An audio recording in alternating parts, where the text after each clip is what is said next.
Bienvenue sur CarTech, un 4x4 pour le prix d'une Clio, c'est ce que vous propose le Duster, le dernier né de la gamme Dacia, la branche low cost de Renault. Alors est-ce que c'est une bonne affaire ou une voiture au rabais? On va tout de suite voir ça.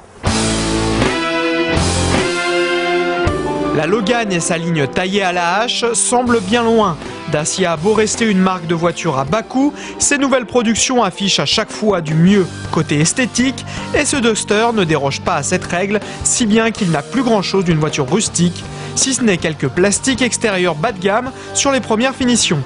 On lui accorde même une certaine originalité avec ses ailes très larges et ses nervures sur le capot. Disponible en 4 et 2 roues motrices, le Duster est un baroudeur simple, fonctionnel et abordable, une formule bienvenue dans le domaine des SUV où les tarifs sont parfois assez salés. Avec ses 4,31 m, le Duster affiche la même taille qu'un Nissan Qashqai, mais avec son entrée de gamme à 11 900 €, il affiche quand même 8 000 € de moins. Bon, les prestations ne sont pas les mêmes et à ce prix vous n'avez pas grand chose car la liste des équipements de série s'apparente à celle d'un modèle des années 80. Mais heureusement, même avec de nombreuses options, le Duster reste un SUV à prix canon.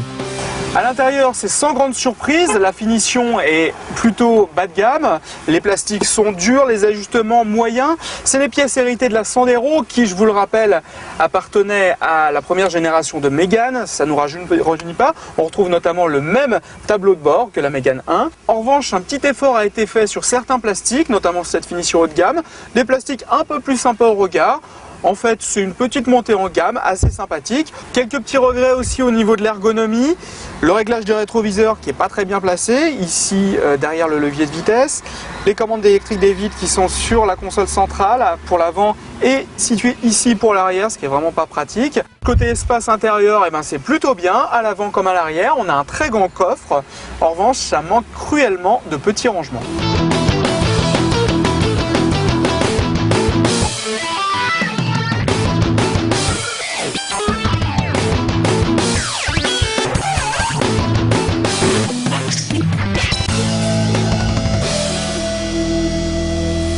Sur route, le bilan est plutôt positif, même si les suspensions sont assez molles, la voiture se tient bien dans les virages, elle n'accuse pas trop de roulis.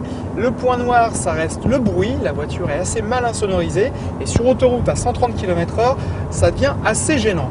Sur cette version 2 roues motrices, on passe sur tous les chemins de pierre sans crainte, grâce à la garde au sol qui est de 21 cm, ce qui est pas mal.